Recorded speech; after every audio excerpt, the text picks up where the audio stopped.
Hello friends, welcome to Advaita foods. ఈ రోజు మనం ఆరోగ్యానికి ఎంతో మేలు చేసే సామల కార పొంగల్ ఎలా చేయాలో చూద్దాం. ఇది చాలా తేలికగా జీర్ణం అవుతుంది, రుచిగా ఉంటుంది.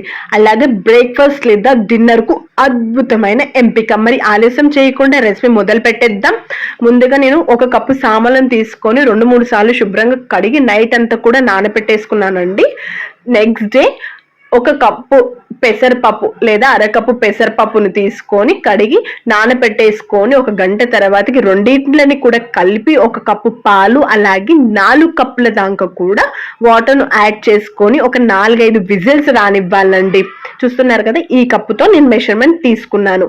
ఇక్కడ మనం ఉప్పు అనేది ముందే వేయడం లేదు. ముందు వేస్తే కనుక పాలు విరిగి టేస్ట్ అనేది చేంజ్ అయిపోతుంది. కాబట్టి మనం చివరిలో ఉప్పు యాడ్ చేసుకుందాం. 4-5 విజిల్ రానివ్వాలి.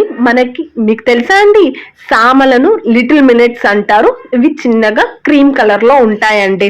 చూస్తున్నారా, ఇలా విజిల్ వచ్చిన తర్వాతకి ఇలా మెత్తగా కలుపుకోవాలి. ఇక్కడ నేను కొంచెం పసుపు, అంటే 1/2 టీ స్పూన్ కంటే తక్కువ పసుపుని యాడ్ చేసుకొని ఇందులోకి గోరువెచ్చని కాకుండా వేడి నీళ్లు మాత్రమే వేసుకొని చక్కగా కలుపుకోవాలండి. ఇలా లమ్స్ లేకుండా మనకి ఏ కన్సిస్టెన్సీలో కావాలో ఆ కన్సిస్టెన్సీలో లమ్స్ లేకుండా చక్కగా కలిపేసుకోవాలి. మనం లిటిల్ మిల్లెట్స్ బెనిఫిట్స్ అండ్ ఆరోగ్య రహస్యాలు ఇప్పుడు మనం తెలుసుకుందాం. జీర్ణం కావడానికి తేలికగా ఉంటుంది. ఫైబర్ ఎక్కువగా ఉండడం వల్ల ఎక్కువ సేపు ఆకలి వేయకుండా ఉంచుతుంది. ప్రోటీన్, ఐరన్, మెగాషియం, ఫాస్ఫరస్ వంటి పోషకాలు సమృద్ధిగా ఉంటాయి.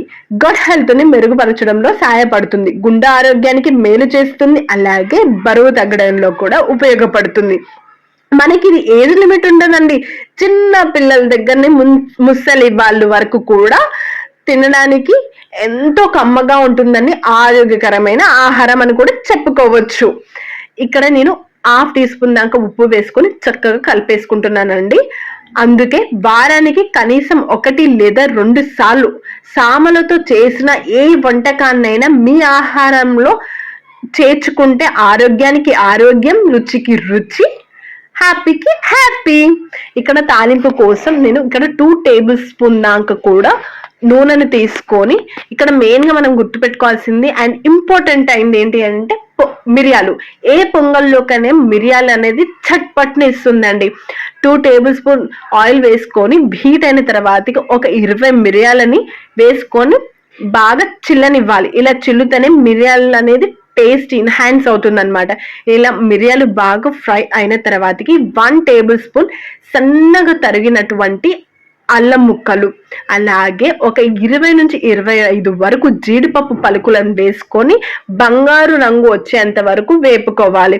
ఇలా వేపుకున్న తర్వాతకి ఇందులోకి 1 టీ స్పూన్ దాకా జీలకర్ర అలాగే 2 రెమ్మల కరివేపాకును వేసుకొని చక్కగా కలిపేసుకొని మనం మళ్ళీ స్టవ్ మీద పెట్టుకొని ఉడికిస్తున్న పొంగల్లోకి వేసుకొని చక్కగా మిక్స్ చేసుకోవాలి. ఇక్కడ గుర్తుపెట్టుకోవాల్సింది ఇంపార్టెంట్ అయినది ఏంటంటే మనం నెయ్యిలో తాలింపు వేసుకోవద్దండి. ఈ పొంగల్కి నెయ్యిలో తాలింపు వేసుకున్నట్టయితే మనకి పైనుంచి అట్టకట్టిపోతుంది. కాబట్టి ఇలా నూనెలో తాలింపు వేసుకొని ఇలా పైనుంచి ఒక 2-3 టేబుల్ స్పూన్ల వరకు కూడా నెయ్యిని యాడ్ చేసుకొని చక్కగా కలుపుకోవాలండి.